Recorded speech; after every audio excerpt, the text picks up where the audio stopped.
औरंगजेब एक असा शासक ज्याचं स्वप्न होतं पूर्ण जगावर राज्य करायचं, पण जगावर तर सोडा, तो पूर्ण भारतावर पण राज्य करू नाही शकला.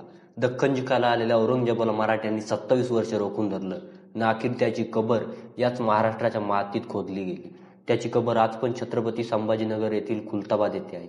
तीच कबर काढण्याची आज मागणी होत आहे. का ती कबर काढणे योग्य आहे? का खरंच महाराष्ट्र सरकार ती कबर काढू शकतं? चला जाणून घेऊया आजच्या व्हिडिओमध्ये.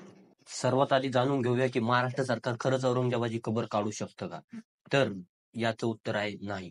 1958च्या the archaeological site and remain ऍक्टच्या अंतर्गत औरंगजेबाच्या कबरीला केंद्र सरकारचं संरक्षण मिळालं. या कायद्यानुसार जी कोणती वास्तू 100 वर्ष जुनी आहे तिला काढणे आणि तिला पाडण्याचा प्रयत्न करणे हा कायद्याने गुन्हा आहे. त्यामुळे यात राज्य सरकार काहीही करू शकत नाही. राज्य सरकार फक्त औरंगजेबाच्या कबरीला ASIच्या लिस्टमधून काढण्याची मागणी करू शकतं. यात पण खूप दिवस लागतात, म्हणजे वर्ष लागतात या सगळ्या प्रोसेसमध्ये. आणि दुसरी गोष्ट, औरंगजेबाची कबर काढणं खरंच योग्य आहे तर माझ्या मते तर नाही.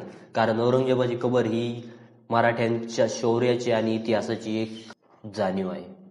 की औरंगजेब इतकं वर्ष लढला पण त्याला काय मराठ्याला जिंकता आलं नाही. मराठा साम्राज्य त्याच्या काबीज काही आलं नाही.